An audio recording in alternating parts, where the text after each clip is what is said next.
And he said that when he got to Hollywood, people were offering him drugs all the time, like people like Robin Williams and others, the SNL cast. We've had a couple members from Saturday Night Live who died from drug overdoses. Eddie Murphy was smart enough to say no. And I speculate, I'm not sure, but I'm going to speculate that it was his genius as a black man that led him to understand this strategic thinking because I believe that he saw men in his own family go down from drinking too much or using drugs. I don't know. I've never talked to Eddie about this. I can only relate to it through the lens of my own experience, and so I'm biased in that way. But I can tell you that I never touched alcohol or drugs, and it was because I had alcoholics in my family. Anybody else got alcoholics in your family? Seen what that's like? Just what a shit show that becomes for the kids, for everybody. You're embarrassing yourself, you're hurting people, right? I have the drug addicts in my family. Both of my fathers were on drugs. That kind of long term for me, that's a blessing because I said I'm gonna turn this liability into an asset.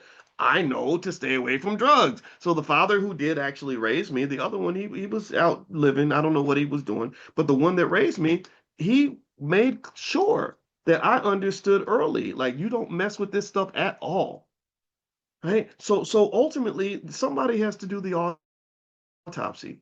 When an opportunity gets lost, somebody must do the autopsy. When wealth gets lost, somebody has to do the autopsy. When an athlete blows through $100 million, somebody needs to do the autopsy so that you can prevent this from happening again, so you can learn from it. Every mistake you make in life is a blessing if you cook that blessing appropriately. Just like every piece of raw meat that somebody gives you is a meal if you know how to cook. But if you don't cook it, it's going to taste nasty. If you throw it in the garbage, it's going to be wasted. If you let it sit there and do nothing with it, it will fester and you will still go hungry. But if you know how to cook and somebody gives you a piece of raw meat, you can put that meat in the oven and make a really delicious meal. So here's the deal. When you get the raw meat you get thrown are your mistakes. The raw meat are the tragedies that happen in the black community. The raw meat are the losses that you'll experience because we all experience some type of loss. And so cooking it means meditating on it, studying, and throw it in the oven and you're cooking. You're like, I'm cooking this experience. I'm really gonna cook on this and really think carefully about how this experience affected me. What were the pros and cons? How can I turn this liability into a blessing? What can we learn from this? What mistakes can we avoid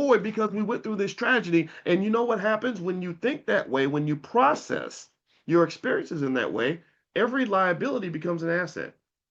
Then you get to say, cliche things like sometimes you win, sometimes you learn, right? You get to say stuff like that because it's true. It's true, right? Like the biggest, here's the thing, almost everything that is valuable is expensive, but not everything that's expensive is valuable.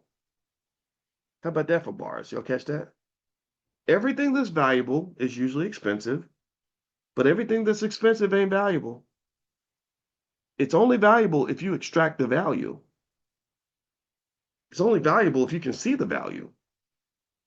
Wealth and value and valuation is a highly perceptive process. It's deeply psychological. If you don't see the worth or the value, if you don't see the worth in yourself, then you really think that you're going to go through life feeling like you're a valuable person.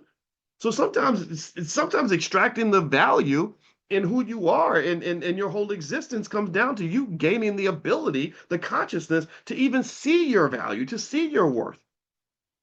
I don't believe as black people we're trained to see our worth. I don't.